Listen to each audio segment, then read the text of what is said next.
এ নিয়ে বিস্তারিত জানাতে স্টুডিওতে আছেন স্বপন আহমেদ, যাচ্ছি তার কাছে।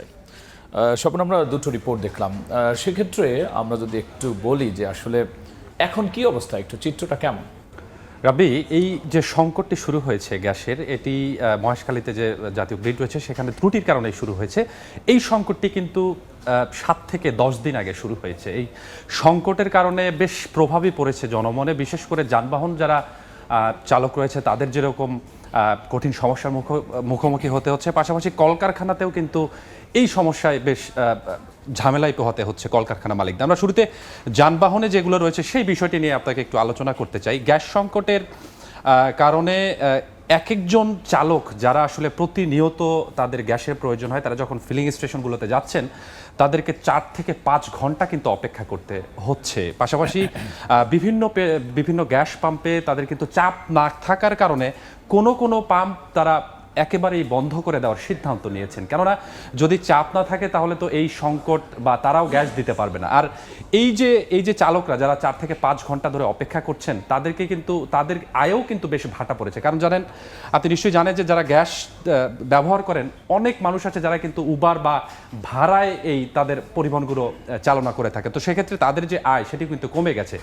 এই প্রভাবটা কিন্তু সাধারণ মানুষের কাছেও এসেছে, কারণ যখন 4 থেকে 5 ঘন্টা ধরে অপেক্ষা করে গ্যাস যারা পাচ্ছেন, তখন কিন্তু যখন ভাড়ায় চলতে যাচ্ছেন তখন কিন্তু সাধারণ মানুষের কাছ থেকে তারা যে ভাড়ার বিষয়টা সেটি কিন্তু বেশি নেওয়ার যে প্রবণতা সেটি কিন্তু শুরু হয়ে গেছে। তো এই 10 দিন আসলে গ্যাসের যে সংকট সেটির কলকারখানাতে কি প্রভাব পড়েছে সেই বিষয়টা আপনাদেরকে একটু দেখাতে চাই। আমরা তো যানবাহনেরটা দেখলাম, কলকারখানাতেগুলোতেও বেশ ব্যাপক ধরনের আসলে ক্ষতির দিকেই যাচ্ছে, কারণ গ্যাস দিয়ে যে সকল কলকারখানা চালিত হয়, বিশেষ করে ক্ষতির মুখে পোশাক কারখানা এবং ডাইং ও নিটিং শিল্প। এই কলকারখানাগুলো কিন্তু যারা গ্যাস দিয়ে চলাচল করে তাদের উৎপাদন কমাতে হচ্ছে, মালিকরা বাধ্য হচ্ছেন, কারণ তারা যে প্রোডাকশনগুলো নিয়েছেন তারা কিন্তু সেইভাবে আসলে প্রোডাকশন করতে পারছে না, কারণ তাদের কাছে জ্বালানি নেই। জ্বালানি না থাকার কারণে তাদের উৎপাদন অনেকটাই কমাতে তারা বাধ্য হচ্ছেন। এমনটা কিন্তু যারা বিভিন্ন শিল্প কারখানা মালিকগুলো রয়েছে তারা কিন্তু আমাদেরকে জানিয়েছেন। আবার এই কলকারখানায় যে সকল শ্রমিকরা কাজ করে থাকে তাদেরকেও কিন্তু বেশ ভোগান্তি পোহাতে হচ্ছে, কেননা এই সময়টি অর্থাৎ তাদের কাছে যখন কাজ বেশি থাকে তারা কিন্তু ওভারটাইমের যে বিষয়টি, অর্থাৎ যত বেশি কাজ করার সুযোগ তারা পায় তারা কিন্তু সেখান থেকে একটি পারিশ্রমিক পায়, এবং এই সুযোগটি তারা পাচ্ছে না, এবং এখান থেকে তারা ওভারটাইমের যে সুযোগটি, পেমেন্ট পাওয়ার সুযোগটি সেখান থেকে ব্যাহত হচ্ছে, এবং বলতে গেলে যে তারা আসলে অলস সময় পার করছেন। সেক্ষেত্রে স্বপন, সমাধানের কোনো উপায় কি পাওয়া গেল? সমাধানের উপায় নতুন করে একটি সুবিধা বা একটি যদি বলি সুখবর সেটি আসলে এসেছে। আমরা এই বিষয়ে একটি প্রতিবেদন আসে সেটি দেখতে চাই। নোয়াখালীর সেনবাগ উপজেলায় বড় চারিগাঁও গ্রামে নতুন গ্যাসকূপের সন্ধান পেয়েছে বাপেক্স।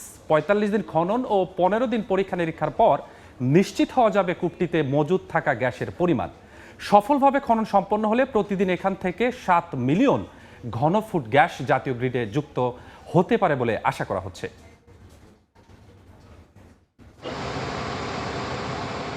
চলমান সংকটের মাঝেই শুরু হলো নতুন গ্যাসকূপের খনন কার্যক্রম।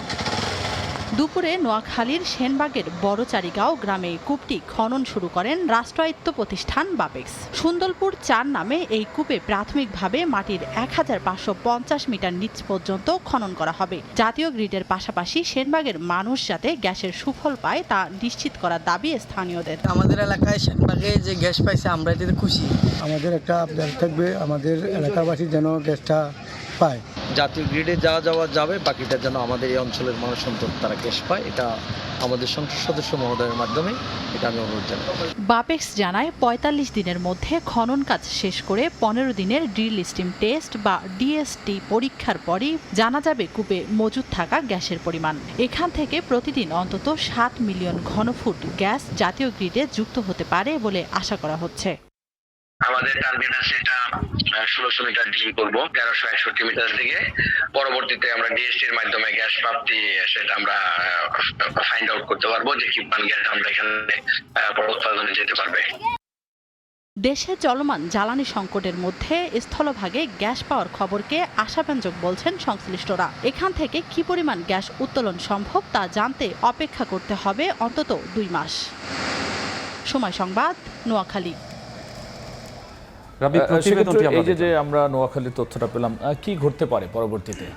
এই যে সুখবরটি, এই এত সংকটের মধ্যেও আসলে বাপেক্স যে সুখবরটি আমাদের দিয়েছে, এখান থেকে যদিও যে 7 মিলিয়ন ঘনফুট গ্যাস জাতীয় গ্রিডে যুক্ত হবে, তবে এই সুফল বা সুবিধা পেতে গেলে কিন্তু আমাদের একটু অপেক্ষা করতে হবে। কারণ নোয়াখালীর সেনবাগের যে এলাকায় গ্যাসটি পেয়েছে সেখানে খনন, যদিও আজকে থেকে খনন শুরু হয়েছে, এই খনন শেষ হতেই 45 দিন সময় লাগবে, যেটি বাপেক্সের পক্ষ থেকে আমাদের জানানো হয়েছে। এবং তারপরেও আরও 15 দিন সময় লাগতে পারে, যেটি পরীক্ষা নিরীক্ষার জন্য, যেহেতু খননের পরে আরও অনেক বিষয় থাকে, পরীক্ষা নিরীক্ষা করতে হবে, সেই পরীক্ষা নিরীক্ষার জন্য আরও 15 দিন সময় লাগবে এই গ্যাসটি আসলে জাতীয় গ্রিডে যুক্ত হওয়ার জন্য। এবং এখান থেকে যদি এর সফলভাবে এটি পরীক্ষা নিরীক্ষা এবং খনন কাজ সম্পন্ন করা যায়, এখান থেকে কিন্তু হিউজ পরিমাণে একটি গ্যাস যেটি জাতীয় গ্রিডে যুক্ত হতে পারে, যার পরিমাণ প্রতিদিন 7 মিলিয়ন ঘনফুট।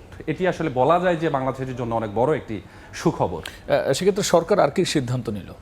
সরকার এটি নিয়ে ভাবছেন, বিগত যে কয়েকদিন সংকট রয়েছে সেটি নিয়েও ভাবছেন। এ বিষয়ে আমাদের একটি প্রতিবেদন আছে, সেটি দেখে আসতে চাই।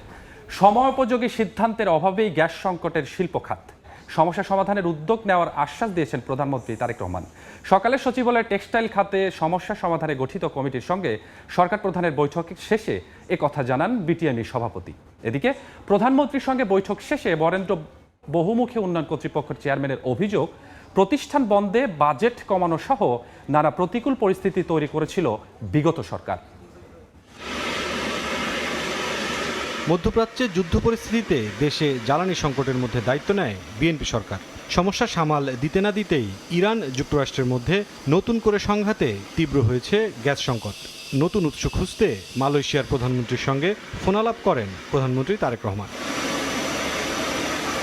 পরদিন বুধবার সচিবালয়ে জ্বালানি খাত নিয়ে অগ্রগতি সভা করেন সরকার প্রধান। সংকট উত্তরণ সহ সরবরাহ পরিস্থিতি নিয়ে আলোচনা করেন সংশ্লিষ্টরা।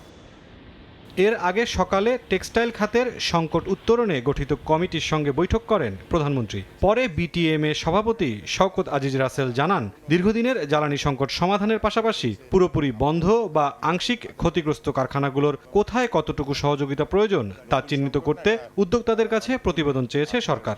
সময়োপযোগী সিদ্ধান্তগুলো নেওয়া হয়নি বলেই আজকে এই সংকটটা পুরনো হয়ে গেছে বন্ধ, আরটা হচ্ছে আপনার হয়তো বিভিন্ন আদারওয়াইজ ক্ষতিগ্রস্ত। তো ওগুলোকে স্যাগ্রিগেট করার জন্য তিতুমির সাহেব আলোচনা করেছেন। উনি বলেছেন মিনস অফ ভেরিফিকেশন করে আমার কাছে নিয়ে আসো, তাহলে আমরা আইডেন্টিফাই করব কোন ফ্যাক্টরিকে আপনার রুখে দাঁড়ানোর জন্য সাপোর্ট করা যায়, কাকে করা যাবে না। দুপুরে মন্ত্রিপরিষদ বিভাগে আয়োজিত সভায় প্রধানমন্ত্রীর কাছে বরেন্দ্র অঞ্চলের উন্নয়ন পরিকল্পনা তুলে ধরা হয়। বিএমডিএ চেয়ারম্যান জানান, কৃষকদের দাবি অনুযায়ী 12,000 কোটি টাকার 2 প্রকল্প দ্বারা ডাবল লিফটিং পদ্ধতিতে সেচের জন্য পানি সরবরাহ করা হবে। আমরা 2টি উন্নয়ন প্রকল্প জমা দিয়েছি প্রায় 2,000 কোটি টাকা, এবং আরেকটি সমন্বিত মেগা প্রজেক্ট, সেটিও প্রায় 10,000 কোটি টাকার মতো। আমরা আশা করছি দ্রুত সময়ের মধ্যে এগুলো পাশ হলে ওই অঞ্চলে 16 জেলার বরেন্দ্র অঞ্চলের 16 জেলার কৃষকের ভাগ্য উন্নয়ন হবে। ভূগর্ভস্থ পানির উপর নির্ভরশীল ছিলাম, আমরা নতুন প্রযুক্তি নিয়ে এসেছি। সেখানে আমরা সারফেস ওয়াটার ইউজ করে মহানন্দ পানি নদী থেকে আমরা একটি ডবল লিফটিং করে এখানে 16 কিলোমিটার দূরে চাপাই এবং আমাদের নওগাঁ অঞ্চলে প্রায় কয়েক লক্ষ জমিতে আমরা সেচ সুবিধা দিব। এদিকে বিকেলে প্রধানমন্ত্রীর সভাপতিত্বে ভূমিকম্প পরবর্তী জরুরি সারা ও সার্বিক প্রস্তুতি সংক্রান্ত বৈঠক হয়। জাতীয় টাস্কফোর্স গঠন, ভূমিকম্প পরবর্তী জরুরি সেবা দিতে ঢাকা ও পার্শ্ববর্তী এলাকার জন্য 1 লাখ স্বেচ্ছাসেবক দল তৈরি, প্রশিক্ষণ প্রদান এবং প্রয়োজনীয় সরঞ্জাম সরবরাহের পরিকল্পনা নিয়ে আলোচনা হয়। এছাড়া প্রধানমন্ত্রীর কার্যালয়ে একটি বিশেষ সেল গঠনের সিদ্ধান্ত নেওয়া হয়। এরই মধ্যে 70,000 স্বেচ্ছাসেবকের ডাটাবেজ প্রস্তুত হয়েছে, বাকি 30,000 স্বেচ্ছাসেবকের তথ্য নিয়েও কাজ চলছে। মুরসালিন হক জুনায়েদ, সময় সংবাদ, ঢাকা। রাবি, প্রতিবেদনটি আমরা দেখলাম। সেক্ষেত্রে স্বপন, তাহলে সরকারের ভাবনা কি, স্বল্পমেয়াদী কোনো ভাবনা আছে? কারণ এখন তো গ্যাসের, আপনি বলছিলেন যে বাসাবাড়ি থেকে শুরু করে যানবাহন সব জায়গায় সংকট। রাবি, আপনি নিশ্চয়ই জানেন যে মধ্যপ্রাচ্যে যুদ্ধের সময় বিএনপি সরকার তারা নতুন করে দেশে আসেন এবং তারপরে তারা সরকার গঠন করেন। এর মাঝখানেই আসলে যে জ্বালানি সংকটটি তৈরি হয়েছিল সেটিও কিন্তু খুব, যে জ্বালানি সংকট তৈরি সেটি খুব স্বাভাবিকভাবেই সরকার এখন কিন্তু পুরোপুরি স্বাভাবিক রয়েছে। একইভাবে এই গ্যাসের সংকট সমাধানের জন্য সরকারের পক্ষ থেকে বেশ সিদ্ধান্ত নেওয়া হচ্ছে এবং এটি সরকার ভাবছে। আমরা যদি বলি যে আজকে সচিবালয়ে বেশ কিছু মিটিং হয়েছে, অর্থাৎ এই গ্যাস সংশ্লিষ্ট বা শিল্প খাত সংশ্লিষ্ট যারা রয়েছে তাদের নিয়ে আসলে বেশ মিটিং হয়েছে এবং সেখানে প্রধানমন্ত্রী বলেছেন যে সময় উপযোগী সিদ্ধান্তের অভাবেই আসলে শিল্প খাতে গ্যাসের সংকট রয়ে গেছে। অর্থাৎ তিনি এটি বলতে চেষ্টা করেছেন যে যেহেতু আগের সময়গুলোতে যে গ্যাস নিয়ে যে শিল্প কারখানাগুলোতে গ্যাস নিয়ে যে বিষয়গুলো আসা দরকার ছিল সেটি হয়তো হয়নি, এর কারণে যে সংকট সেটি শিল্প কারখানা সহ যানবাহনগুলোতে তৈরি হয়েছে।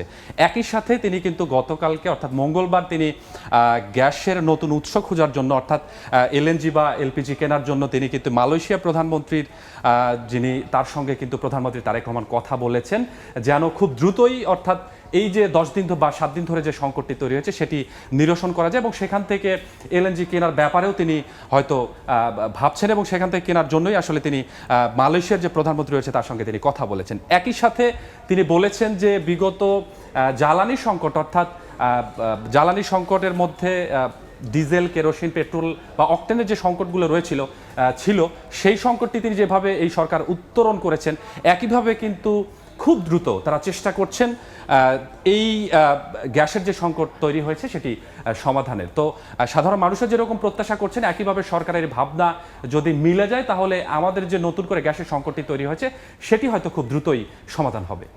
স্বপন, অসংখ্য ধন্যবাদ আলোচনায় যুক্ত হওয়ার জন্য।